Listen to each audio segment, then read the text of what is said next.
Elle m'a dit que j'étais trop brisée pour être père. Mon père a dit que je n'étais plus son fils. Ils ont dit ça juste après avoir fait l'amour sur le canapé de son bureau. L'horloge de l'enregistrement indiquait 2h47 du matin. Et le souffle de ma femme, Sophie, s'est fait entendre. Ce n'était pas un souffle ordinaire. C'était ce halètement particulier qu'elle n'avait eu que 2 fois dans notre vie, notre nuit de noces. Et cette nuit où elle avait trop bu et oublié qu'elle me méprisait pour mon métier de simple réparateur de chauffage. J'ai vomi sur le sol. Puis je suis resté assis dans le noir jusqu'au lever du soleil. Et quand le soleil s'est levé, je n'étais plus le stupide Jean Moreau. J'étais Jean Moreau. L'homme que ma famille n'aurait jamais dû trahir. Si vous vous êtes déjà senti trahi, abandonné, écoutez mon histoire. Parce que parfois, un seul instant peut changer toute une vie. Je m'appelle Jean Moreau. J'ai 36 ans. Un ancien combattant de l'armée de terre vivant dans une petite ville du nom de Port-Brisac, en Normandie. Après être rentré du Mali, je pensais trouver la paix. Au lieu de ça, j'ai trouvé une vie remplie de promesses brisées et de rêves en miettes. Je répare des systèmes de chauffage et de climatisation pour gagner ma vie. Un travail bien loin de l'entreprise de construction que ma famille a bâtie. C'est un travail honnête, mais j'ai l'impression d'être coincé dans une ombre que personne ne peut voir. À la maison, le silence est plus lourd que les machines que je répare. Sophie et moi nous parlons à peine. La maison semble plus froide que les nuits d'hiver dehors. Mon père, Robert, m'a pratiquement effacé du tableau familial. Il me traite comme un étranger. Un fils raté qui n'a pas été à la hauteur de ses attentes. Chaque dîner du dimanche est un rappel brutal de ce que j'ai perdu. Le respect, l'amour, la confiance. À la place, je reçois des jugements et des regards froids. Comme si j'étais un intrus dans ma propre vie. Pourtant, sous toute cette douleur, je suis toujours là. Je me bats encore. J'essaie encore de trouver un chemin pour revenir. Cette histoire n'est pas seulement la mienne. C'est l'histoire de tant d'autres qui rentrent chez eux pour se sentir plus perdus que jamais. Chaque jour semblait plus pesant que le précédent. Je me réveillais avant l'aube. L'air froid et humide de la Normandie s'infiltrant par les fenêtres fissurées de la vieille maison que ma grand-mère m'a laissée. L'endroit tombait en ruine. Le toit fuyait. Les tuyaux grondaient. La chaudière tenait à peine le coup. Mais c'était à moi. Le seul morceau de mon passé qui semblait encore réel. Réparer des chaudières n'était pas qu'un travail. C'était ma façon de m'accrocher. Chaque grincement, chaque ronronnement de ces machines me rappelait que quelque chose pouvait encore fonctionner. Même si tout le reste était en panne. Mais à la maison, le silence était assourdissant. Sophie me regardait à peine. Nos conversations étaient courtes, hachées, pleines de choses non dites. Je le voyais dans ses yeux. Un mélange de ressentiment et de distance. Et mon père, Robert, ne répondait pas à mes appels. Il m'évitait comme si j'étais un fantôme. L'homme qui m'avait appris à construire des choses prétendait maintenant que je n'existais pas. J'étais piégée entre une vie à laquelle je ne pouvais pas échapper et une famille qui ne voulait plus de moi. Pourtant, au fond de moi, je savais que je ne pouvais pas abandonner. Il devait y avoir un moyen de réparer ça. Tout comme je réparais ces machines cassées. Un soir glacial. Après un autre dîner silencieux. J'étais assis seul dans la faible lumière de la cuisine. La maison craquait autour de moi. Chaque son amplifié par le poids écrasant de la trahison.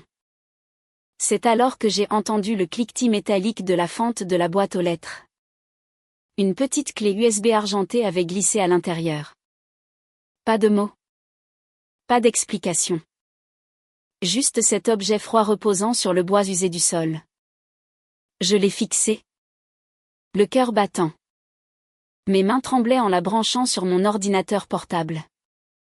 L'écran a clignoté. Puis le son est venu. Le son qui a brisé le peu de paix qu'il me restait. Des voix. Le gémissement haletant de Sophie. Puis la voix de mon père. Sans équivoque. L'enregistrement m'a plongé dans un cauchemar dont je ne pouvais pas me réveiller. Ils n'étaient pas juste des étrangers. Ils étaient ma famille. J'ai rembobiné. Encore et encore. Chaque écoute enfonçait le couteau un peu plus profondément dans ma poitrine. L'homme qui était censé me protéger était celui qui me détruisait. Cette nuit-là, je n'ai pas dormi. Je suis resté assis dans le noir, avalé par le silence et la pluie qui frappait contre les fenêtres. Quelque chose à l'intérieur de moi a basculé. Ce n'était pas la fin. C'était le début d'un combat que je n'avais jamais vu venir. Le lendemain matin, la pluie avait cessé. Mais le poids dans ma poitrine était toujours là. J'étais assis à la table de la cuisine, fixant la tasse fêlée qui m'avait glissé des mains la veille, quand j'avais entendu l'enregistrement pour la première fois. Sophie était déjà dans la pièce, en train de corriger des copies. Le stylo rouge griffait le papier comme un chirurgien. Elle n'a pas levé les yeux quand j'ai posé la clé USB entre nous. Son visage est devenu blême. Puis s'est durci. Le même masque qu'elle portait quand elle m'avait dit que j'étais trop brisée pour avoir des enfants. Trop instable pour prendre de vraies décisions. Où as-tu eu ça? A-t-elle demandé. La voix glaciale. Est-ce que ça a de l'importance? Ai-je répondu doucement. Elle s'est levée, lissant sa jupe comme si elle se préparait pour une bataille. Même maintenant, elle avait l'air parfaite. Cheveux blonds tirés en arrière. Maquillage impeccable. Le genre de femme qui appartenait au monde de mon père. Pas coincée dans cette maison en ruine avec un vétéran cassé. Je ne sais pas ce que tu crois avoir entendu. A-t-elle dit. Tu ne vas pas bien? Jean. Tu n'as pas été bien depuis longtemps. Ces mots m'ont frappé comme un coup de poing. Mais ce n'était pas moi qui trahissais tout ce que nous avions construit. Sophie a pris son téléphone. Les yeux remplis de ce mélange familier de pitié et d'impatience. Peut-être que je devrais appeler le docteur Renaud? A-t-elle dit doucement. Le docteur Renaud. Le psychiatre que mes parents avaient insisté pour que je voie après mon retour. Celui qui m'avait étiqueté comme instable. Celui qui avait rédigé des rapports qui m'avaient tenu à l'écart de l'entreprise familiale. J'ai secoué la tête. La voix basse mais ferme. Ne fais pas ça. Mais c'était trop tard. Elle était déjà en train de composer le numéro. Je suis sortie. La porte d'entrée s'est refermée doucement derrière moi, laissant sa voix et le poids de ses doutes résonner à l'intérieur. Dehors, l'air froid me mordait la peau. Mais il semblait plus clair que les mensonges à l'intérieur de la maison.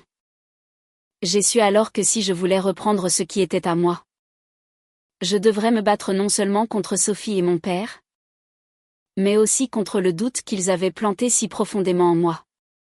C'était plus qu'une trahison. C'était une guerre pour ma vie. Ma santé mentale et mon avenir. Et j'étais prêt. Le lendemain, j'ai trouvé Émilie Dubois à l'atelier de réparation, les mains plongées dans une chaudière en panne. C'est ma collègue, et sans doute ma seule véritable amie. Elle a levé les yeux, surprise de me voir là. Tu as une sale tête? A-t-elle dit en s'essuyant les mains sur un chiffon. Besoin d'un service? Je lui ai tendu la clé USB. J'ai besoin de savoir d'où ça vient. Elle l'a retournée entre ses doigts. Le front plissé. Qu'est-ce qu'il y a dessus? La preuve que Sophie me trompe avec mon père. Émilie a sifflé doucement. Jean. C'est vraiment tordu. Tu veux que je la trace? Elle a hoché la tête vers son établi en désordre, où un ordinateur portable trônait au milieu de factures tachées de café et de pièces de rechange. Je peux peut-être extraire des métadonnées. Mais fais attention. Celui qui t'a envoyé ça veut que tu l'aies pour une raison. J'ai hoché la tête, sachant que cette histoire était plus grande que je ne l'imaginais. 2 heures plus tard, Émilie m'a rappelé. Sa voix était tendue. Les fichiers ont été créés sur un ordinateur enregistré au nom de Moreau BTP. L'entreprise de ton père. Un frisson glacial a parcouru ma colonne vertébrale. Il y a plus, a-t-elle ajouté. Ces enregistrements ont été sauvegardés sur au moins 3 serveurs différents. La personne qui a fait ça voulait une assurance. Une assurance. Ce mot a résonné dans mon esprit.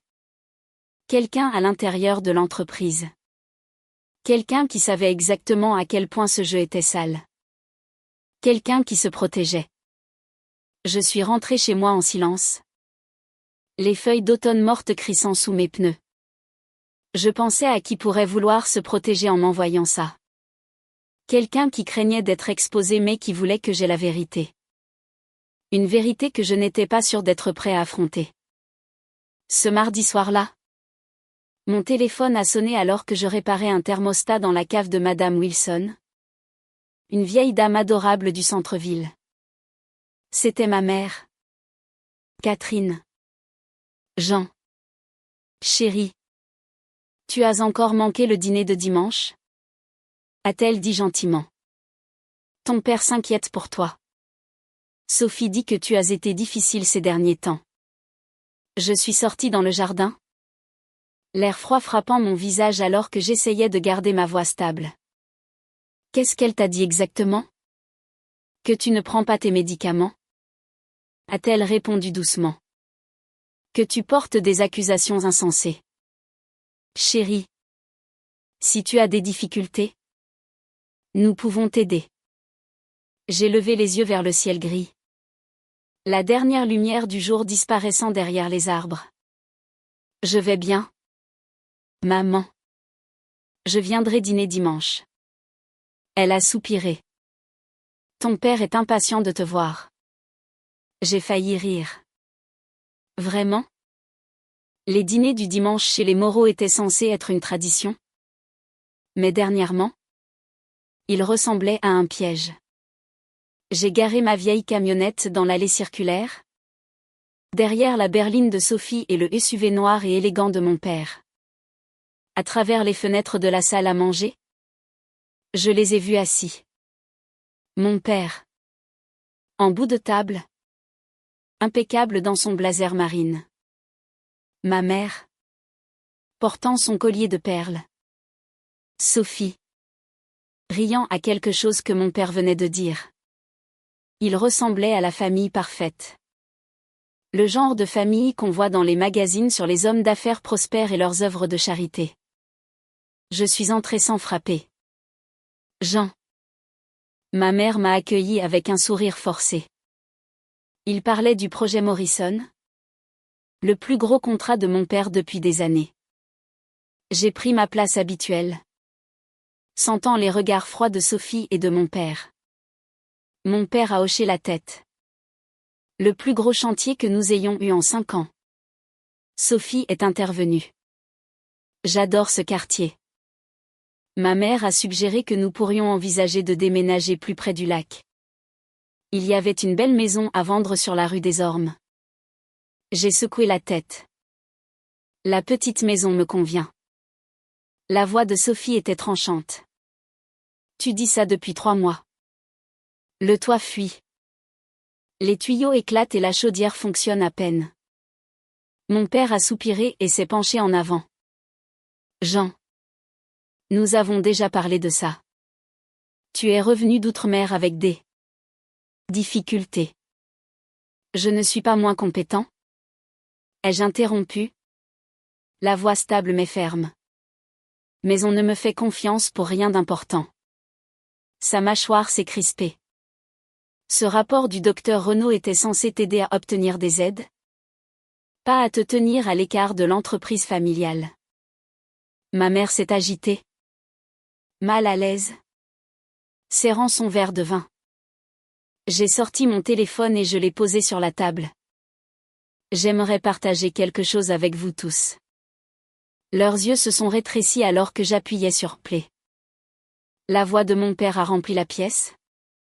Froide et sans équivoque. Jean est trop brisé pour comprendre quoi que ce soit. Et puis, il n'est plus vraiment mon fils. N'est-ce pas? La couleur a quitté leur visage. Le verre de vin de ma mère lui a glissé des doigts, se brisant sur le parquet. Éteins ça, a dit mon père doucement. Mais sa voix tremblait. Sophie pleurait. Mais ses larmes semblaient calculées. Les mêmes qu'elle utilisait pour obtenir de la sympathie quand elle me disait que j'étais trop abîmée pour avoir des enfants. Ma mère, elle, était juste assise là, fixant le verre brisé à ses pieds. Depuis combien de temps? Ai-je demandé. La voix à peine plus haute qu'un murmure. 2 ans. A-t-elle finalement dit. 2 ans. 2 ans de dîner du dimanche. De baisers d'au revoir de Sophie le matin. 2 ans de photos de famille et de fêtes d'anniversaire. 2 ans de comédie pendant que tout le monde riait dans mon dos. Je me suis levée. Jean. Attends. A dit mon père. Mais je n'ai pas regardé en arrière. J'étais déjà partie. Laissant derrière moi les ruines de la famille que je pensais avoir. Je ne suis pas rentrée cette nuit-là. Ni la suivante. Au lieu de ça, j'ai conduit 6 heures vers le nord, jusqu'à un chalet que j'avais loué sous un faux nom. Payé avec de l'argent que j'économisais depuis des années. De l'argent dont Sophie ignorait l'existence. Caché dans un coffre-fort à la banque. Le chalet se trouvait au bord d'un lac tranquille. Plus petit et plus calme que celui près de la maison de ma famille. Pas de pelouses impeccables. Pas de fenêtres polies. Juste des bois. De l'eau et le silence. Pendant la première semaine, je suis resté assis sur le ponton, buvant du café et regardant des levers de soleil que je n'avais pas vus depuis des années. Pas d'appel téléphonique. Pas de message. Personne n'exigeant quoi que ce soit de moi. J'avais l'impression de pouvoir enfin respirer. La 2e semaine, j'ai commencé à planifier. Ce que j'avais appris à l'armée. Ce n'était pas seulement à me battre. C'était à attendre, observer et frapper avec précision. La vengeance était désordonnée. Je voulais la justice. À la 3e semaine, j'avais un plan. Pas un acte de colère imprudent, mais une stratégie calculée. J'ai passé des jours à créer des sociétés écrans. À ouvrir des comptes bancaires et à construire une piste documentaire si propre qu'elle tromperait même les yeux les plus avertis. Tout était légal. Tout était documenté. Conçu pour paraître légitime en surface. J'utilisais des compétences qu'un autre vétéran m'avait enseignées. La sécurité d'entreprise. Comment se protéger dans un jeu basé sur des mensonges. La 4e semaine a été consacrée à rassembler des alliés. J'ai engagé un détective privé à Paris. Quelqu'un sans aucun lien avec ma famille ou ma ville. Il était spécialisé dans la fraude d'entreprise et les enquêtes sur les actifs. Exactement ce dont j'avais besoin pour découvrir la vérité et la mettre en lumière. À la 5e semaine, tout était en place. J'étais prêt à reprendre ce qui m'appartenait. Un lundi matin gris d'octobre, je suis entré dans l'atelier de réparation où Émilie remplaçait un compresseur. Elle a levé les yeux. Surprise. Jean. Mais où étais-tu passé? Sophie a appelé tous les jours pendant 6 semaines. Tes parents aussi. Ils te croient mort. J'ai essuyé la crasse de mes mains. Me sentant plus mince. Plus calme. Plus affûtée que je ne l'avais été depuis des années. Je leur ai dit que je ne t'avais pas vu. A-t-elle dit avec un petit sourire. Ce qui est à peine faux. ai-je répondu. J'avais besoin de lui demander quelque chose d'important. Si quelqu'un voulait surveiller légalement l'audio sur sa propre propriété, quelle est la meilleure façon de le faire? Émilie a haussé un sourcil. Ta propriété. J'ai hoché la tête. La maison est à moi. Elle m'a été laissée par ma grand-mère. Le nom de Sophie n'est pas sur l'acte de propriété. Je veux me protéger. Avoir des preuves si elle essaie de prétendre que je suis instable ou dangereux. Elle a réfléchi un instant. Il existe du matériel. Petit. Sans fil. Activé par le mouvement. Complètement légal si c'est ta propriété et que tu n'enregistres pas les appels téléphoniques. Combien pour du bon matériel? Environ 2000 €. J'ai sorti l'argent liquide et j'ai hoché la tête. J'ai installé un petit bureau au-dessus d'un pressing sur la rue principale, sous le nom de North Star Consulting. Une société qui n'existait que sur le papier. Avec moi comme unique propriétaire. Ensuite, j'ai ouvert un compte courant professionnel à la banque locale, que j'ai approvisionné avec 20 000 € en espèces que j'avais économisées. Puis, j'ai créé un site web d'aspect professionnel, rempli de photos de banques d'images montrant des hommes d'affaires en costume se serrant la main, de jargon d'entreprise sur les solutions stratégiques et l'optimisation du marché. C'était assez convaincant pour tromper un visiteur occasionnel. Mais quiconque regardait de plus près verrait que ce n'était qu'une coquille vide. Richard Lefebvre. Le directeur des opérations de mon père chez Moreau BTP, a mordu à l'hameçon. Il a appelé le numéro figurant sur le site web et a fixé un rendez-vous pour le lundi suivant. J'ai acheté un costume pour l'occasion, prêt à jouer le rôle. Ce n'était que le début. J'ai rencontré Richard dans un café du centre-ville. Le genre d'endroit avec trop de bruit et pas assez d'intimité. Il s'est levé à mon approche. Une poignée de main ferme et un sourire prudent. Monsieur Dubois. Ai-je dit.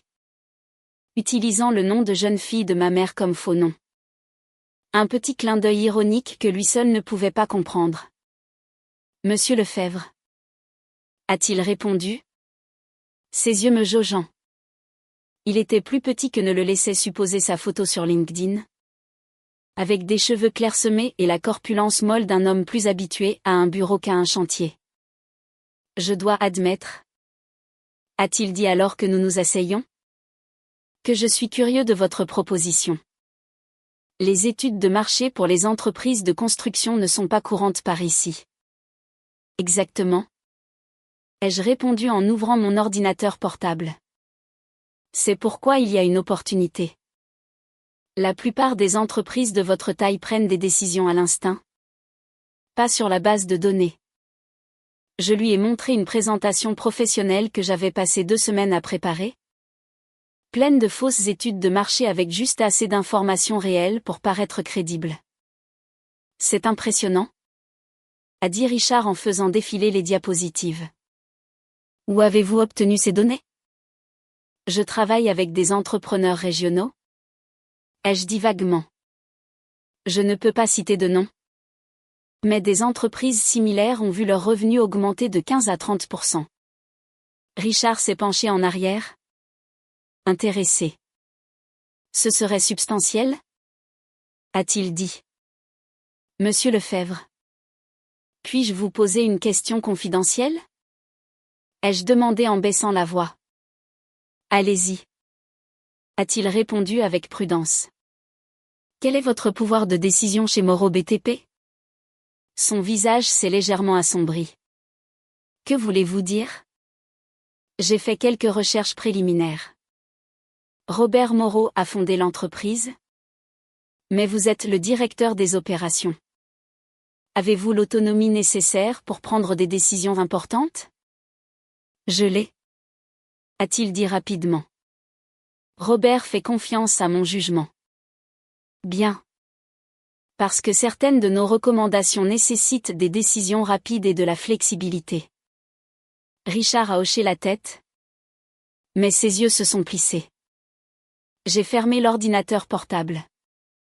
Je pense que nous pouvons nous entraider. Il ne savait pas que j'étais en train de tendre un piège. Un piège qui exposerait la corruption et les mensonges au cœur de Moro BTP. Les premières rumeurs ont commencé modestement. Des publications anonymes sur des forums d'entreprises locales. Des commentaires subtils remettant en question les récents retards de Moro BTP. Pas de nom. Pas d'accusation directe. Juste assez de doutes pour que les clients se posent des questions. Ensuite, j'ai envoyé des documents falsifiés à Richard. Des faux emails et mémos suggérant que Robert et Sophie prévoyaient de restructurer l'entreprise.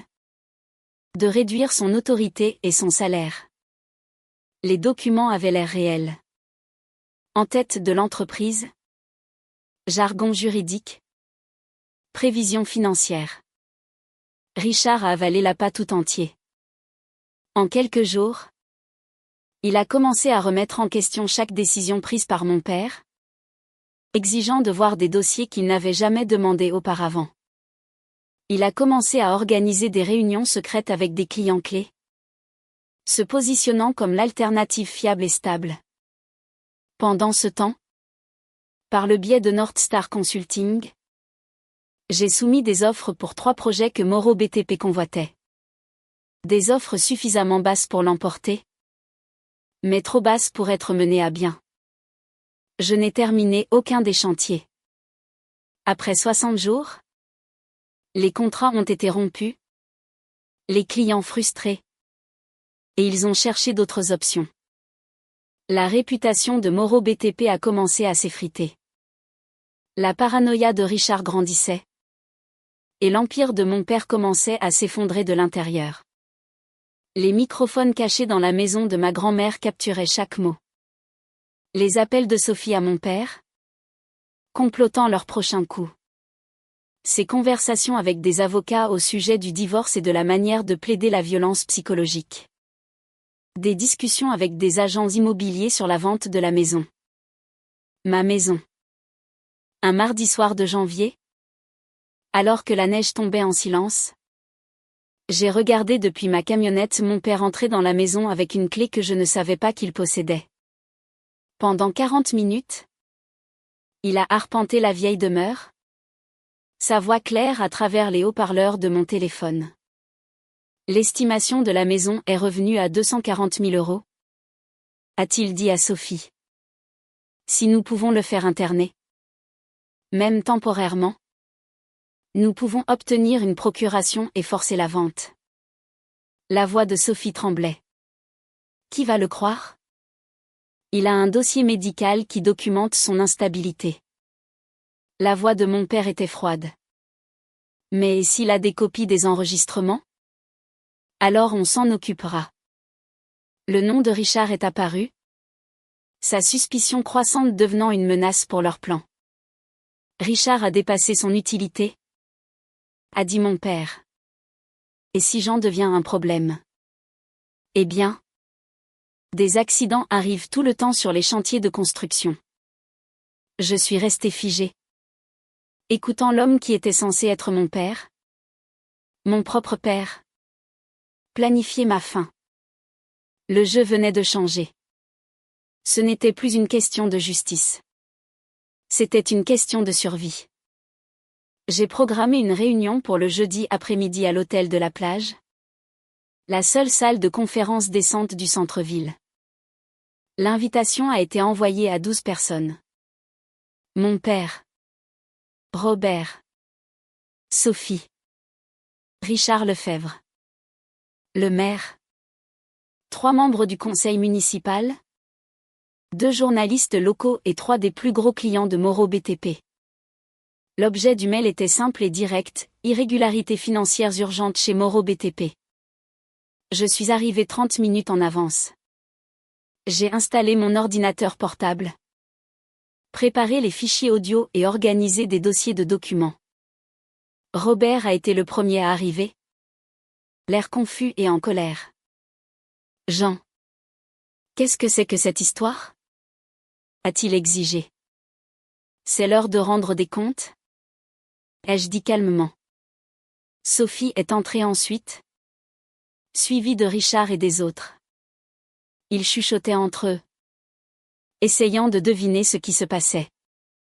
Quand tout le monde a été assis, je me suis levée. Je me suis éclairci la gorge et j'ai commencé. Merci à tous d'être venus. J'ai des informations que vous voudrez entendre. Robert m'a interrompu. La voix vive. Si c'est à propos de tes problèmes personnels, ça ne m'intéresse pas. J'ai soutenu son regard, sans ciller. C'est à propos de fraude financière, de complot et de mise en danger de la vie d'autrui. La pièce est devenue silencieuse. J'ai cliqué pour afficher la première diapositive. Je me suis tourné vers l'écran projeté derrière moi. Une carte détaillée du projet Morrison est apparue, illuminant la pièce faiblement éclairée. Au cours des 6 derniers mois, ai-je commencé, ma voix résonnant avec une assurance que je n'avais pas ressentie depuis des années. J'ai découvert un système de détournement de fonds, de manipulation d'appels d'offres et de travaux de qualité inférieure qui a coûté à cette communauté des centaines de milliers d'euros. Robert s'est levé d'un bond, la fureur déformant ses traits. C'est absurde. Tu n'as aucune preuve. Assieds-toi. Robert. Ai-je dit fermement. Mon ton ne laissant aucune place à la discussion. Il a hésité, balayant la salle du regard.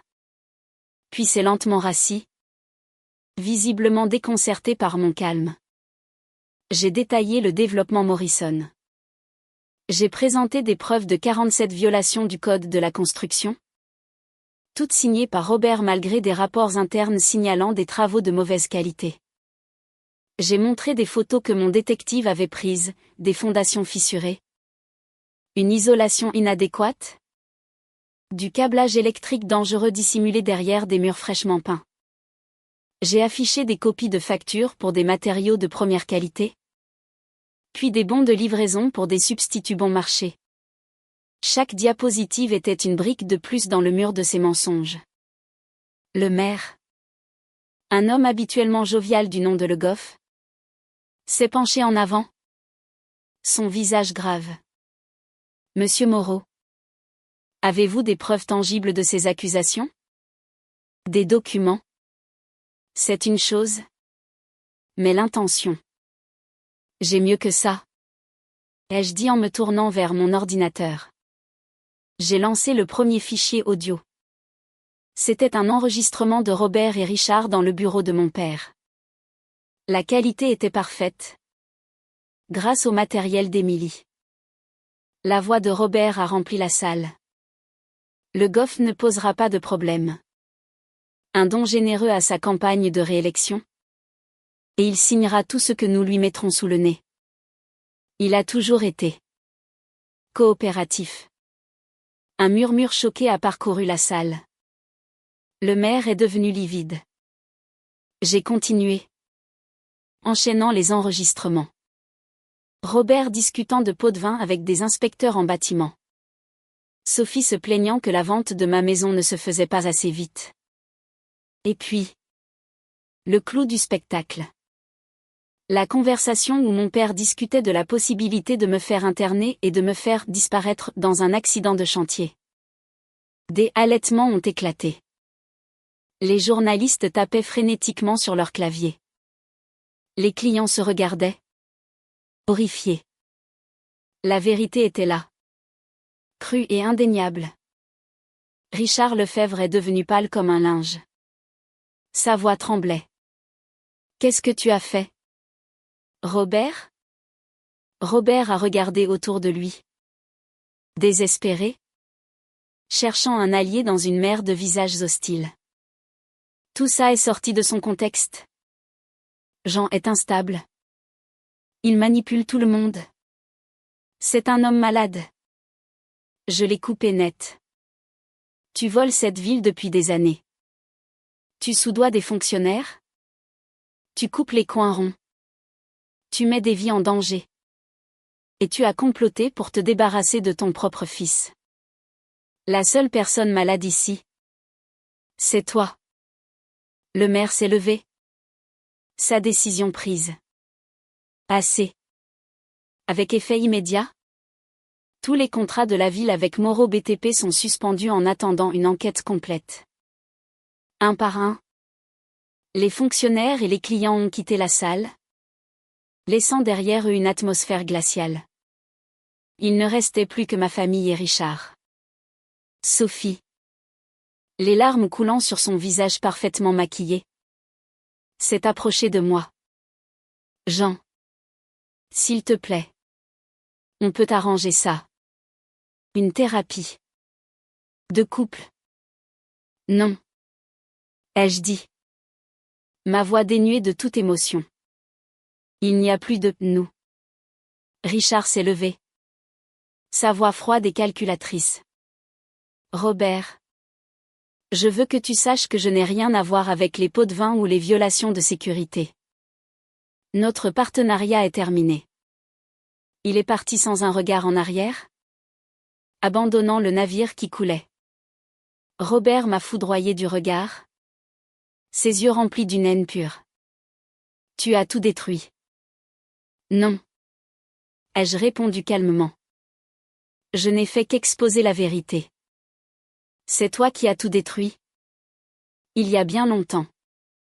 L'affaire a éclaté le vendredi matin. Les gros titres des journaux locaux criaient « Moreau BTP sous enquête pour fraude et violation de sécurité ». L'après-midi. Les chaînes de télévision régionales avaient repris l'histoire. Le lundi.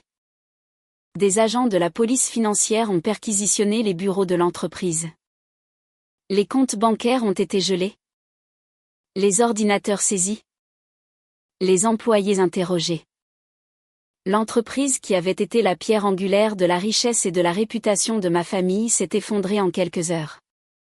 Mon père a été arrêté le mardi. Inculpé de complot, de fraude, de corruption et d'évasion fiscale. Sophie a été arrêtée le mercredi. Accusée de complicité de fraude et de tentative d'abus de faiblesse.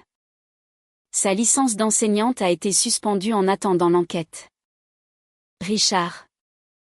En échange de l'immunité, a coopéré avec les enquêteurs, révélant des secrets qui ont scellé le sort de ma famille. La maison de ma grand-mère était en sécurité. Légalement mienne. Libre de toute hypothèque et de toute dette. Les plans de Sophie pour la vendre sont morts avec son arrestation. Ma mère a tenté de me contacter par l'intermédiaire d'un avocat. Elle voulait s'expliquer. S'excuser. J'ai refusé. Elle était au courant de la liaison, de la fraude, du plan pour me faire interner. Pendant 2 ans, elle était restée silencieuse, choisissant le confort et le statut plutôt que la vie de son propre fils. Certaines trahisons ne sont pas faites pour être pardonnées. Le procès a duré 3 semaines. J'ai témoigné le 2e jour, racontant calmement chaque détail, présentant chaque preuve que j'avais découverte. L'avocat de mon père a essayé de me dépeindre comme un homme instable, un vétéran amer avec une rancune. Mais les enregistrements et les documents étaient irréfutables. Le jury a délibéré moins de 4 heures. Coupable sur tous les chefs d'accusation. Mon père a écopé de 18 ans de prison ferme. Sophie. 12 ans. Ma mère a été condamnée à 5 ans de sursis et à des travaux d'intérêt général pour non-dénonciation de crime. L'empire de la famille Moreau, construit sur plusieurs générations, n'était plus que poussière. Après le prononcé de la sentence, je suis sortie du palais de justice dans l'après-midi froid. D'anciens associés de mon père attendaient sur les marches. Des membres du conseil municipal, des partenaires commerciaux, des connaissances mondaines qui, autrefois, se disputaient les invitations aux événements de la famille Moreau. Leurs yeux contenaient un mélange de peur et de respect. Le vétéran silencieux et brisé avait systématiquement démantelé l'une des familles les plus puissantes de la région. Le maire Le Goff s'est approché de moi avec prudence. Nous nous engageons à ce que cela ne se reproduise plus, a-t-il dit. Des inspections indépendantes? De nouvelles procédures de contrôle. Bien, ai-je répondu. Et si jamais vous souhaitez vous impliquer dans la politique locale? Nous pourrions utiliser quelqu'un avec vos compétences. J'ai souri faiblement. Je vais m'en tenir à la réparation des chaudières. Je suis monté dans ma camionnette et j'ai roulé vers la maison au bord du lac. La maison m'a accueilli avec ses craquements familiers et l'odeur de pin des bois environnants. Cette nuit-là, je me suis assis sur le vieux ponton en bois où j'avais passé d'innombrables heures enfant, regardant le soleil se coucher sur l'eau calme. Pour la première fois depuis des années, la maison ressemblait à nouveau à un foyer. Mon téléphone a sonné. Un numéro inconnu clignotait sur l'écran. Allô? Monsieur Moreau? Ici Sarah Mitchell de France 3 Normandie. Nous aimerions vous interviewer sur l'affaire Moreau BTP. L'histoire de la façon dont vous avez découvert la fraude. J'ai fait une pause.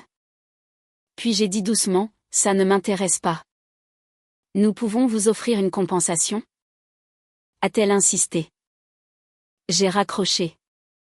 L'histoire était terminée. La justice avait été rendue. Ceux qui m'avaient trahi payaient le prix. Et j'étais enfin libre. Je me suis versé un verre et je me suis installé dans le vieux fauteuil à bascule de ma grand-mère. Dehors, l'hiver s'estompait, laissant place au printemps. Le monde se réveillait après un long et froid silence. J'ai pensé à tout ce que j'avais perdu et à tout ce que j'avais gagné.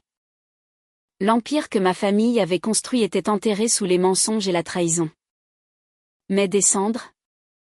J'avais trouvé une force. Je n'étais pas l'homme brisé qu'il disait que j'étais. J'étais quelqu'un qui s'était battu. Quelqu'un qui avait repris sa vie en main. Selon ses propres termes. La route à venir était incertaine. Mais pour la première fois, elle semblait pleine de possibilités. Je suis resté sur le ponton longtemps après la disparition du soleil. Le ciel était sombre et immobile. Le lac reflétait un monde que j'étais prêt à affronter. Un monde où c'était moi qui fixais les règles. La trahison avait laissé des cicatrices profondes. Mais elle ne m'avait pas brisé. Je savais qu'il y avait des batailles à venir. Des défis que je n'avais pas encore imaginés. Mais j'étais prêt à les affronter de front. Pendant des années, j'avais été une ombre. Oubliée. Rejetée. Écartée. Maintenant, j'entrais dans la lumière. Et cette fois, je n'étais pas seule. Mon téléphone a vibré à nouveau. Un autre numéro inconnu. Je n'ai pas répondu. Au lieu de ça, j'ai regardé l'eau, sentant la brise fraîche sur mon visage. Le passé était derrière moi. L'avenir m'appartenait. Je n'étais plus une victime de leurs mensonges. J'étais Jean Moreau. Un homme reconstruit à partir de zéro. Et ce n'était que le début. Les mois ont passé et la vie s'est installée dans un nouveau rythme. La petite maison au bord du lac est devenue plus qu'un simple refuge. C'était un symbole de survie. Je passais mes matinées à réparer des choses dans la maison, le toit qui fuyait, la plomberie grinçante, la peinture écaillée. Les après-midi étaient consacrés au travail, à répondre aux appels des gens de Port-Brisac dont les chaudières tombaient en panne. Le soir, je marchais sur les sentiers tranquilles à travers les bois. L'air frais nettoyant mes poumons et mon esprit. Des amis avec qui j'avais perdu contact ont commencé à se manifester. Des anciens camarades de régiment. Des amis d'enfance. Ils m'offraient un soutien que je n'attendais pas. Un café. Une bière. Une conversation simple. Cela me rappelait qu'il y avait un monde au-delà des murs de ma famille. Un monde où je n'étais pas défini par leur jugement. Mais les cicatrices étaient profondes. La confiance n'était pas quelque chose que je pouvais reconstruire du jour au lendemain. Chaque sourire, Chaque mot gentil devait être mérité. Testé. Pourtant, chaque jour, je me sentais devenir plus fort, plus certain de pouvoir affronter ce qui allait suivre. Un après-midi. Alors que je réparais une vieille climatisation au centre social de la ville, un jeune homme s'est approché de moi. Il s'est présenté comme étant Daniel, un ancien du 35e régiment d'infanterie, rentré d'Afghanistan 6 mois plus tôt. Il avait du mal à s'adapter à la vie civile. Il m'a raconté son histoire. Comment il se sentait perdu, isolé, trahi par ceux en qui il avait autrefois confiance. Il parlait des nuits sans sommeil hantées par les souvenirs, du sentiment d'être invisible dans un monde qui avait continué sans lui. En l'écoutant, j'ai vu mon propre reflet. J'ai réalisé que mon combat n'était plus seulement le mien. Il s'agissait d'aider les autres qui se sentaient brisés, oubliés et seuls. Ce moment a déclenché quelque chose de nouveau en moi. Un but au-delà de la vengeance. Une chance de reconstruire non seulement ma vie, mais aussi la vie de ceux qui m'entouraient. L'histoire de Daniel m'a frappé plus fort que je ne l'aurais cru.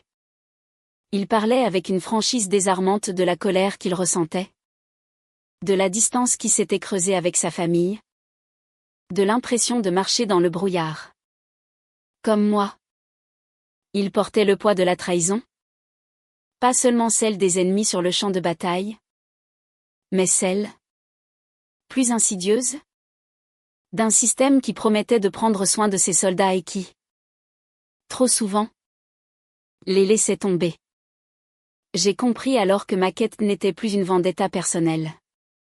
C'était devenu une mission de guérison. Aider des vétérans comme Daniel à retrouver leur équilibre.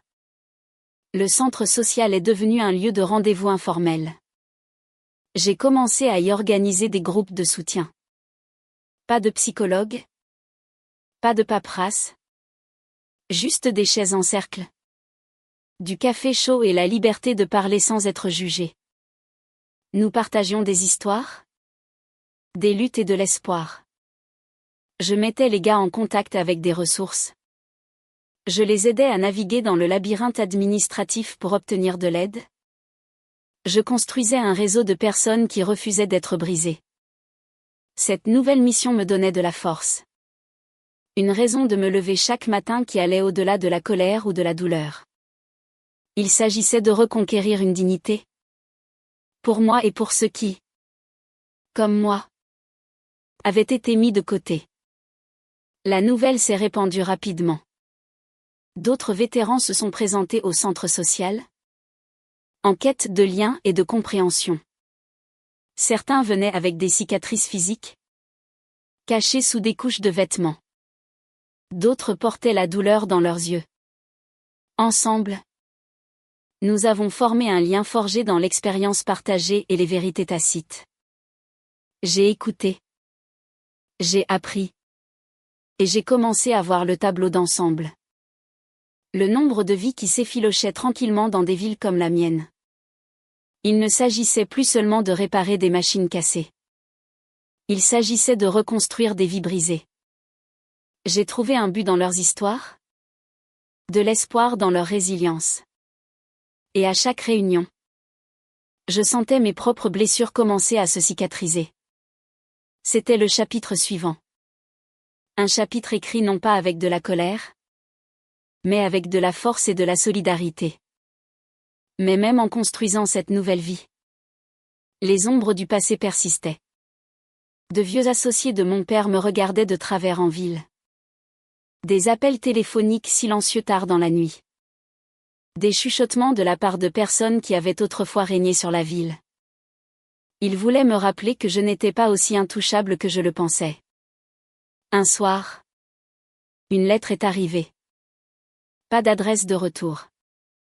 Juste une simple note tapée à la machine. Reste tranquille. Jean. Certaines choses feraient mieux de rester enterrées. Je l'ai plié lentement, sentant la montée familière de la colère et de la peur. Mais cette fois, je n'ai pas réagi impulsivement. J'avais appris à rester ferme, à faire face aux menaces avec calme et stratégie. Pas avec la panique. Cette guerre n'était pas terminée. Mais j'étais prêt. J'étais plus fort, plus malin, et entouré de gens qui me soutenaient. Je n'étais plus seul. Le lendemain matin, j'ai montré la lettre à Émilie. Elle l'a regardée avec un regard stable, sans la moindre trace de peur. Jean. Tu as secoué un nid de frelons? Dit-elle simplement. Mais tu n'es plus le gamin effrayé que tu étais. Ces mots ont fait mouche. Je ne me battais plus seulement pour la justice. Je me battais pour ma vie. Ma paix. Ensemble, nous avons commencé à renforcer mes défenses. Tant numériques que physiques. Elle m'a aidé à installer des caméras de sécurité autour de la maison, à crypter mes communications et à construire des réseaux d'alliés discrets. Chaque étape était calculée. Chaque mouvement délibéré. Parce que ce n'était plus seulement une bataille de secrets de famille. C'était une guerre pour la survie. Et j'étais prêt à la gagner. Les jours se sont transformés en semaines. Et la tension en ville ne s'est pas dissipée. Les rumeurs tourbillonnaient. Les alliances changeaient. Et la vieille garde me surveillait comme un faucon. Mais à chaque défi, je devenais plus confiant. Les petites victoires, un contrat de maintenance pour la mairie. Le soutien croissant de la communauté locale était la preuve que le changement était possible.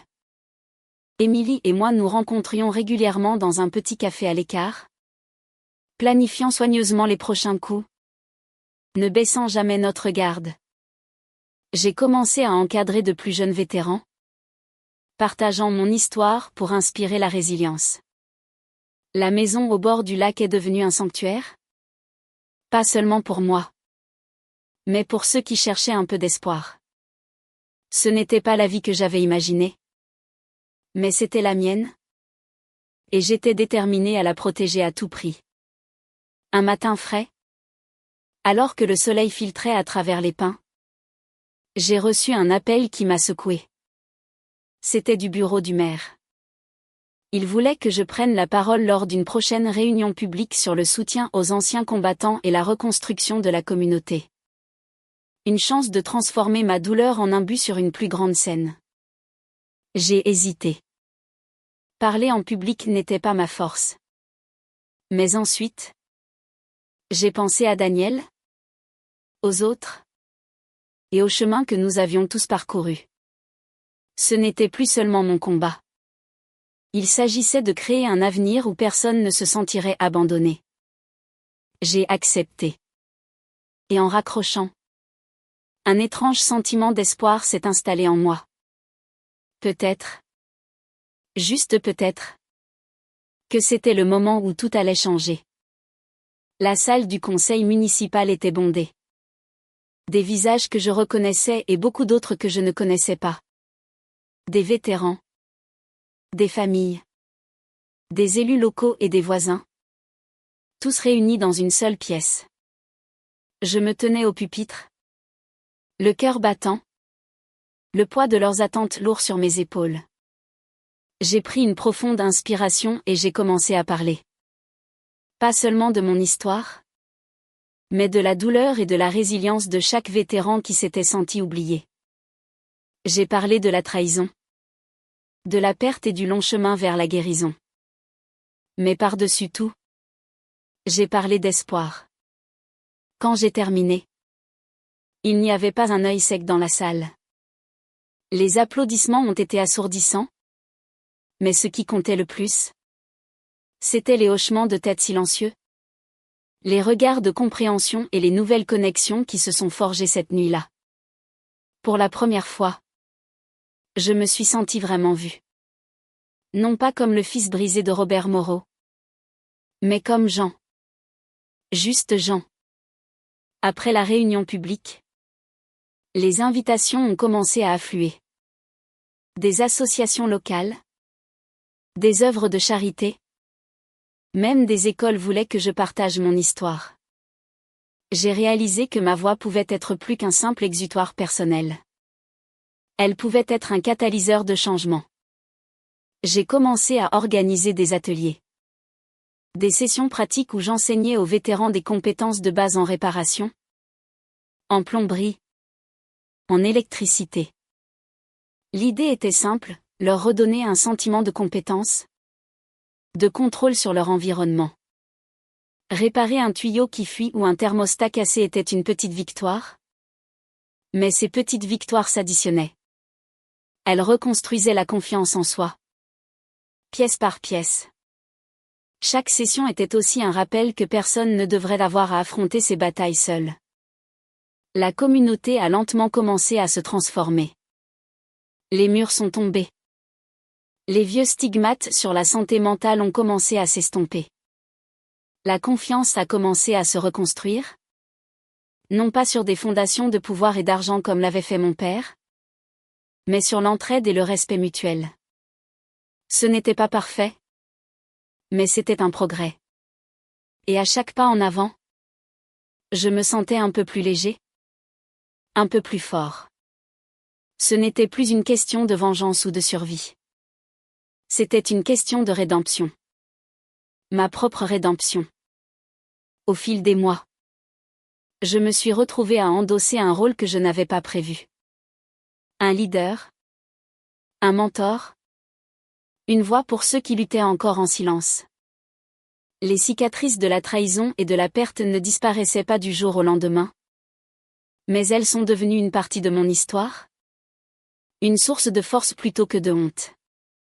Un soir, après une longue journée de réunions et d'ateliers, j'étais assis sur le porche de la maison, regardant les étoiles apparaître dans le ciel nocturne clair. Émilie m'a rejoint, me tendant une tasse de café fumante. Nous n'avions pas besoin de mots.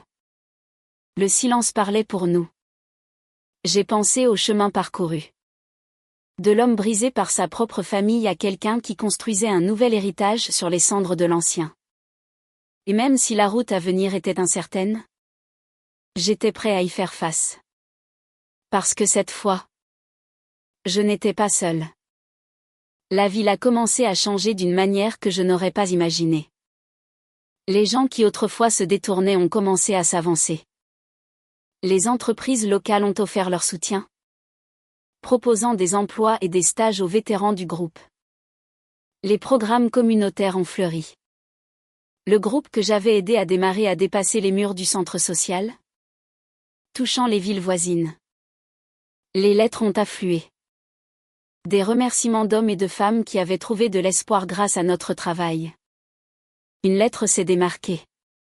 Un jeune soldat écrivant depuis une base à l'étranger, inspiré par notre histoire, promettant de se battre non seulement sur le champ de bataille, mais pour une vie meilleure à son retour. Cette lettre m'a rappelé pourquoi j'avais commencé ce voyage. Pas pour la vengeance, mais pour quelque chose de plus grand. L'espoir, la guérison et la chance d'un nouveau départ. Mais même avec ces progrès, le passé jetait encore de longues ombres. Il y avait des jours où les souvenirs menaçaient de me tirer vers le bas. La trahison, les mensonges, la perte. Je me réveillais au milieu de la nuit, le cœur battant, hanté par le silence de cette maison vide avant que je ne la remplisse d'un nouveau but. Certaines nuits, le poids de tout cela semblait insupportable. Mais j'ai appris à m'appuyer sur le soutien que j'avais construit. Les amis, les vétérans, Émilie. Nous partagions le fardeau, allégions la charge. Et lentement, l'obscurité cédait la place à la lumière. J'ai réalisé que la guérison n'était pas une destination. C'était un choix quotidien. Un engagement à continuer d'avancer. Peu importe la difficulté. Un après-midi. Alors que je travaillais sur le climatiseur d'un client, j'ai reçu un appel qui allait tout changer à nouveau. C'était d'un vieil ami de mon père. Quelqu'un que je n'avais pas vu depuis des années. Un homme nommé Gérard. Il avait quitté Moreau BTP bien avant que les choses ne tournent mal. Jean, dit-il. Sa voix basse et urgente au téléphone. Il faut qu'on se parle. Pas au téléphone. Nous nous sommes retrouvés dans un bar anonyme sur la côte. Loin de Port-Brisac. Gérard avait l'air plus vieux que dans mes souvenirs. Ses épaules voûtées par le poids de ce qu'il s'apprêtait à me dire. Il avait des informations. La preuve que tout mon passé n'était pas réglé. Il y avait encore des gens en ville qui voulaient me voir échouer. Qui nourrissaient des rancunes plus profondes que je ne le pensais. Les associés de mon père, ceux qui avaient profité de son système corrompu, n'avaient pas disparu. Ils s'étaient juste fait discrets. Ton père n'était que la partie visible de l'iceberg, m'a expliqué Gérard. Il y avait un réseau. D'autres entrepreneurs, des politiciens locaux, même des gens à la préfecture. Ils se protégeaient les uns les autres. Ton père est tombé, mais le réseau est toujours là. Et il te voit comme une menace. Cette fois, je n'ai pas été pris au dépourvu. J'ai écouté attentivement, posant des questions précises, notant les noms, les lieux, les dates. Je suis rentré chez moi cette nuit-là avec un sentiment de détermination froide. S'il pensait que j'en avais fini, il se trompait lourdement. Ce combat était loin d'être terminé. La nouvelle menace était subtile. Des chuchotements de sabotage. Des rumeurs destinées à me discréditer. Moi et le groupe de vétérans. On nous accusait de détourner les dons. De créer des problèmes. Des contrats de maintenance que j'avais mis des mois à obtenir pour certains dégâts ont soudainement été annulés sans explication. Quelques alliés se sont discrètement éloignés, méfiant des retombées. Mais j'ai refusé de reculer. Émilie et moi avons creusé plus profondément, remontant à l'origine des attaques. Nous avons découvert une toile d'influence qui s'étendait bien au-delà de la ville. Un réseau déterminé à maintenir l'ancienne structure de pouvoir intacte. C'était un rappel que le changement s'accompagne toujours de résistance. Mais à chaque défi, notre détermination se renforçait. Je ne me battais plus seulement pour moi-même. Je me battais pour chaque voix réduite au silence par la peur et la corruption. Déterminés à exposer la vérité, nous avons recommencé à rassembler des preuves. Des documents. Des enregistrements. Des témoignages. Gérard, enhardi par mon action, nous a mis en contact avec d'autres anciens employés qui avaient été licenciés ou qui étaient partis par dégoût. Chaque pièce ajoutait à un puzzle croissant de tromperie et de manipulation. Nous avons contacté des journalistes d'investigation. Pas seulement les locaux cette fois, mais des journalistes de grands quotidiens nationaux. Nous avons pris contact avec des dirigeants communautaires et des conseillers juridiques spécialisés dans la corruption. La bataille est passée d'une résistance silencieuse à un combat public pour la justice. Les réunions du conseil municipal sont devenues des champs de bataille où la vérité se heurtait au déni. Malgré les menaces et l'intimidation, de plus en plus de gens trouvaient le courage de parler. L'esprit de la communauté s'est enflammé, alimenté par des années de frustration et d'espoir. Et à travers tout cela, je suis resté ferme, sachant que ce combat était plus grand que moi. Il s'agissait de reconquérir l'avenir de notre ville. La marée a commencé à tourner. Sous la pression médiatique nationale, les autorités régionales ont lancé de nouvelles enquêtes basées sur nos preuves. Des personnalités clés de l'ancien régime ont été appelées à rendre des comptes. Des perquisitions ont eu lieu. Les rumeurs de corruption ont cédé la place à des faits concrets et à des inculpations. Le groupe de vétérans a gagné un nouveau respect et une nouvelle influence. Nous étions devenus un phare d'espoir dans la communauté. La preuve vivante que des gens ordinaires pouvaient faire tomber des géants. Émilie et moi travaillons sans relâche, équilibrant le combat avec la reconstruction des vies. Chaque petite victoire me rappelait pourquoi la bataille en valait la peine. Ce n'était plus seulement une question de vengeance. C'était une question de justice, de guérison et de renouveau. Et alors que le soleil se levait sur le lac chaque matin, je savais que nous étions enfin sur la bonne voie. Mais la victoire avait un coût. L'attention médiatique a entraîné un examen minutieux, non seulement de la part de la ville, mais aussi de forces extérieures intéressées par notre succès. La collecte de fonds est devenue essentielle pour soutenir les programmes que nous avions mis en place. J'ai dû apprendre à naviguer dans un monde de subventions, de dons et de politique. Des compétences bien éloignées de mes journées à réparer des chaudières. C'était épuisant, frustrant, mais nécessaire. Chaque euro récolté signifiait plus de vétérans atteints, plus de vies changées. Émilie était à mes côtés à chaque étape. Sa présence constante, son esprit pratique et son humour peint sans rire étaient une encre dans la tempête. Elle était le roc sur lequel je pouvais m'appuyer quand le poids devenait trop lourd. Ensemble, nous nous sommes adaptés et avons grandi. Prêts à affronter tout ce qui se présenterait. Un soir, alors que l'automne peignait les arbres d'or et de pourpre, j'ai reçu un appel de Daniel. Il m'a annoncé qu'il avait obtenu un emploi. Pas n'importe quel emploi. Il avait été embauché par une association d'aide aux vétérans dans une ville voisine pour mettre en place un programme similaire au nôtre. Sa voix était pleine de fierté et de gratitude. C'était une petite victoire, mais elle signifiait le monde pour lui et pour moi. Des histoires comme la sienne me rappelaient que chaque pas en avant comptait. La communauté que nous avions bâtie n'était pas seulement un lieu. C'était une bouée de sauvetage. Un rappel que même après la trahison et la perte, l'espoir pouvait être trouvé. Et en raccrochant, j'ai réalisé que ce voyage n'était plus seulement le mien. Il appartenait à nous tous. Les saisons ont changé. Et avec elles, moi aussi. Je n'étais plus seulement Jean Moreau, le fils trahi, ou le vétéran brisé.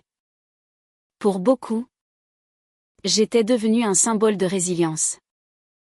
Les gens ont cessé de voir les cicatrices et ont commencé à voir la force qu'elles dissimulaient. Mais je n'ai jamais oublié d'où je venais. La douleur, la perte, le combat qui m'avait mené jusqu'ici. Chaque matin, debout sur ce ponton à regarder le lever du soleil, je me rappelais que cette vie avait été gagnée, pas donnée. Et peu importe ce qui allait suivre, j'étais prêt. Parce que parfois, les nuits les plus sombres mènent aux aubes les plus éclatantes. Un matin glacial, j'ai eu un visiteur inattendu. Un vieil ami de l'armée, Marcus, que je n'avais pas vu depuis près de 10 ans. Il avait entendu parler de mon travail aux informations nationales et avait fait la route depuis le sud de la France pour voir ça de ses propres yeux. Marcus portait ses propres batailles, ses propres cicatrices. Il luttait contre la réintégration et cherchait un but.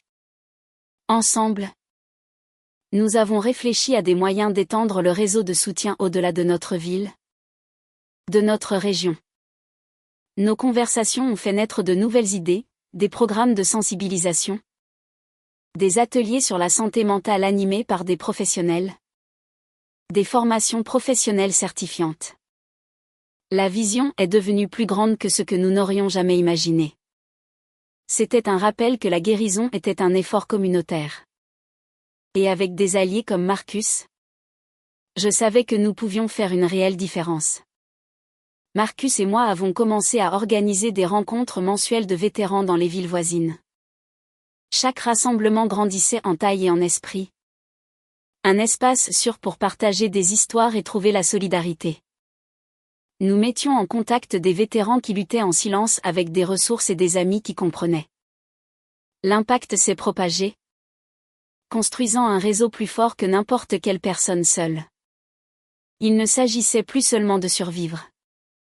Il s'agissait de prospérer. Ensemble. Voir ces hommes et ces femmes reprendre leur vie en main me rappelait pourquoi le combat en valait la peine. Et chaque sourire, chaque poignée de main, alimentait ma détermination à continuer d'avancer. La communauté que nous avons bâtie a commencé à changer des vies de manière inattendue. J'ai vu des vétérans qui cachaient autrefois leur douleur trouver la force de la partager. Des familles déchirées par le silence ont commencé à guérir. Les cicatrices de la trahison et de la perte ont commencé à s'estomper, remplacées par l'espoir et le lien. Chaque histoire de réussite alimentait notre élan, prouvant que même les blessures les plus profondes pouvaient cicatriser. J'ai réalisé que ce voyage, né de la douleur et de la trahison, s'était transformé en un mouvement. Un mouvement où des hommes et des femmes brisés pouvaient se relever, reconstruire et reconquérir leur avenir ensemble. Et debout parmi eux, je savais que j'étais exactement là où je devais être. Malgré les progrès, la lutte pour la reconstruction n'était pas sans revers. Les pénuries de financement, la bureaucratie et l'opposition occasionnelle de ceux qui regrettaient l'ancien système ont mis notre détermination à l'épreuve. Il y a eu des moments où le poids de tout cela semblait écrasant. Mais chaque fois que je pensais à abandonner, je me souvenais de ceux qui dépendaient de nous. Les vétérans, leurs familles, la communauté. Je m'appuyais sur Émilie et Marcus, puisant ma force dans leur soutien indéfectible. Ensemble, nous avons surmonté les défis, nous adaptant et devenant plus forts. Notre mission était plus grande que n'importe quel obstacle. Et à chaque obstacle franchi, nous nous rapprochions de l'avenir dont nous rêvions. Un jour, j'ai reçu une lettre du directeur d'un lycée local, m'invitant à parler aux élèves de la résilience et du dépassement de l'adversité. C'était une chance de toucher la prochaine génération. De leur apprendre que la force ne vient pas du fait de ne jamais tomber, mais de se relever à chaque fois. Debout devant ces jeunes visages, j'ai partagé des bribes de mon histoire. Mes échecs, mes trahisons et mon combat pour reconstruire. Leurs yeux reflétaient l'espoir et la compréhension. J'ai vu en eux l'avenir que je voulais aider à créer. Une communauté où personne ne se sent seul ou oublié. Cette journée m'a rappelé que l'impact de notre voyage s'étendait bien au-delà de notre petite ville. Et que chaque histoire partagée pouvait éclairer le chemin de quelqu'un d'autre. Après la visite de l'école, les invitations ont afflué. Centres sociaux, groupes de vétérans, même des stations de radio locales. Chaque opportunité était une chance de diffuser le message de résilience et d'espoir. Je suis devenu plus qu'un homme combattant son passé. Je suis devenu un symbole de guérison et de transformation. Mais je n'ai jamais perdu de vue les moments calmes. Les petits matins sur le ponton. Les longues discussions avec Émilie. Les petites victoires de la vie quotidienne.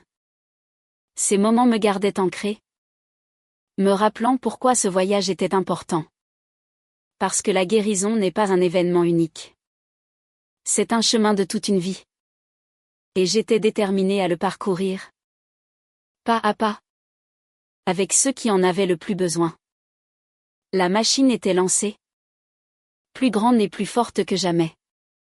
L'empire de mon père, bâti sur le sable mouvant des mensonges, avait été remplacé par quelque chose de solide, de réel. Quelque chose bâti sur l'honnêteté et la compassion. Les journaux locaux ont eu vent de notre mouvement grandissant. Une journaliste, différente de celle qui m'avait appelée après le procès, a pris contact. Elle était jeune, sincère et voulait raconter l'histoire des vétérans qui reprenaient leur vie en main. Pas seulement l'histoire de la chute de mon père. J'étais hésitant au début, méfiant à l'idée d'ouvrir de vieilles blessures au grand public. Mais j'ai réalisé que partager notre parcours pourrait inspirer d'autres personnes bien au-delà des frontières de notre ville. L'interview a été diffusée sur une chaîne de télévision régionale, touchant des milliers de foyers. « Les messages ont afflué. De vétérans, de famille, même d'inconnus touchés par notre histoire. C'était écrasant et humiliant. Pour la première fois, j'ai vu le véritable pouvoir de la communauté et du partage d'histoires. Notre combat n'était plus seulement personnel. Il faisait partie de quelque chose de beaucoup plus grand. Avec l'attention accrue, le financement et le soutien ont augmenté. Les entreprises locales ont fait don d'équipements. Des bénévoles se sont manifestés et des partenariats se sont formés avec des professionnels de la santé mentale qui offraient leurs services à prix réduit. Nous avons élargi nos programmes pour inclure des conseils psychologiques, des formations professionnelles et des services de soutien familial. Le groupe de vétérans est devenu une bouée de sauvetage pour beaucoup, un lieu où l'espoir et la guérison prospéraient. Chaque histoire de réussite réaffirmait l'importance de ce que nous étions en train de construire.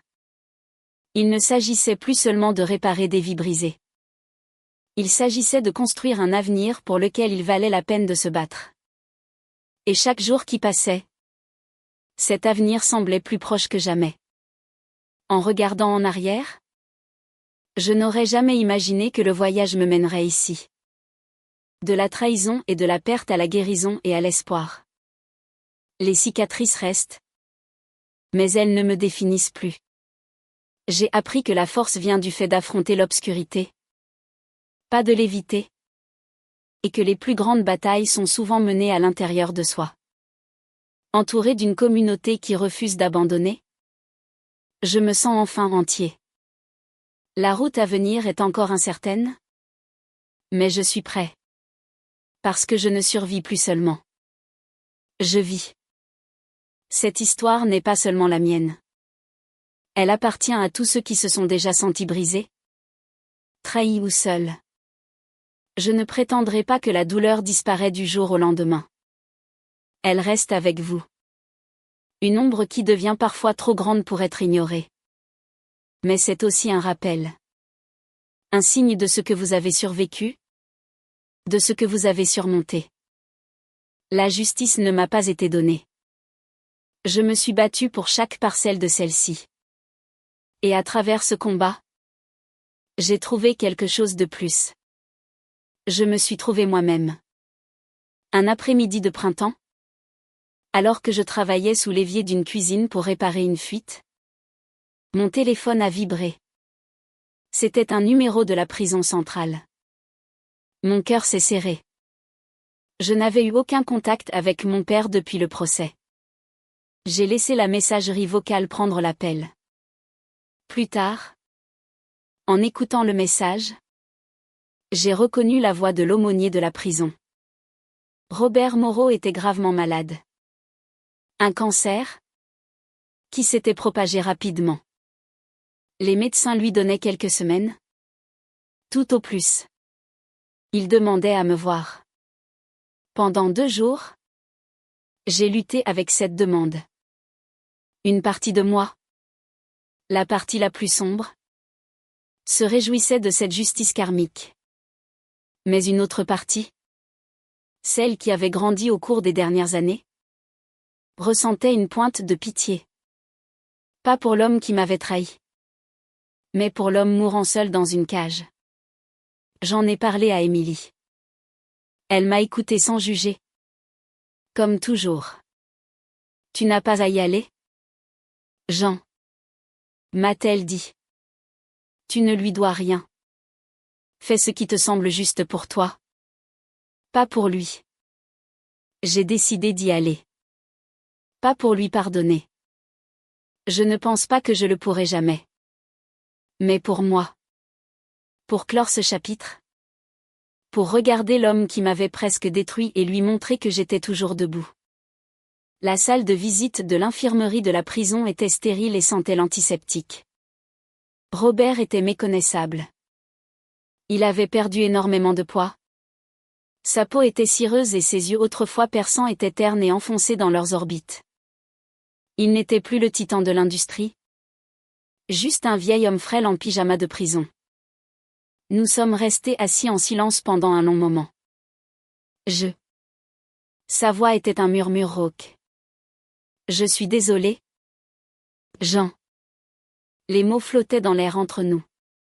Des mots que j'avais autrefois désespérément voulu entendre. Maintenant, ils sonnaient creux. Pourquoi? Ai-je demandé? Ma voix calme. Pourquoi as-tu fait tout ça? Il a détourné le regard, fixant le mur blanc. J'ai construit cette entreprise à partir de rien. C'était toute ma vie. Et je t'ai vu. Après ton retour. Tu n'étais plus le même. Tu étais brisé. J'ai eu peur que tu détruises tout ce que j'avais construit. Alors tu as décidé de me détruire en premier? Il n'a pas répondu. Des larmes silencieuses coulaient sur ses joues creuses. Sophie. Elle était comme moi. Ambitieuse. Forte. J'ai vu en elle le successeur que je n'avais plus en toi. C'était une erreur. Une terrible erreur. Tu as essayé de me faire interner? Ai-je dit? Les mots froids comme de la glace. Tu as parlé de me tuer. Il a fermé les yeux, secoué par un frisson. Je n'aurais jamais. J'étais en colère. J'étais désespérée. Je ne voulais pas te faire de mal. Un mensonge. Un dernier mensonge pathétique d'un homme qui avait menti toute sa vie. Je me suis levée. Je ne peux pas te pardonner? Ai-je dit doucement. Mais je ne te déteste plus. Je ne ressens plus rien pour toi. Tu n'es qu'un étranger pour moi maintenant. Je me suis retournée et je suis partie. Sans un regard en arrière. En quittant la prison. Je n'ai pas ressenti de triomphe. Ni de tristesse.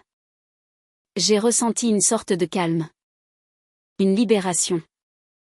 La chaîne qui me liait à lui. La chaîne de la haine et de la douleur. Venait de se briser. Quelques semaines plus tard. J'ai reçu un appel de l'avocat de ma mère. Robert était mort. Il m'avait laissé quelque chose dans son testament. J'ai failli refuser. Mais la curiosité l'a emporté. C'était une vieille boîte en bois. À l'intérieur, il y avait des photos de moi enfant. Avec lui. Des photos d'un temps où il était simplement mon père. Avant que l'ambition ne le consume. Il y avait aussi une lettre. Il y avouait tout. Non seulement les crimes pour lesquels il avait été condamné. Mais aussi d'autres. Plus anciens. Il détaillait le réseau de corruption. Donnant des noms. Des dates. Des comptes bancaires. C'était une confession complète. Une bombe à retardement qu'il me laissait. Il finissait la lettre par une simple phrase, « Fais ce qui est juste. Sois un meilleur homme que moi. » Je suis resté assis avec cette boîte pendant des heures. Le poids de sa dernière volonté pesant sur moi. Ce n'était pas un cadeau. C'était un fardeau. Une dernière tentative de contrôle. Même depuis la tombe. Mais c'était aussi une opportunité. L'opportunité de finir ce que j'avais commencé. De déraciner le mal pour de bon. J'ai apporté la boîte et la lettre à Émilie et Marcus. Nous nous sommes assis autour de la table de ma cuisine. Le soleil du matin filtrant à travers la fenêtre. Et j'ai tout lu à voix haute. Quand j'ai eu fini. Un lourd silence s'est installé dans la pièce. C'est une bombe?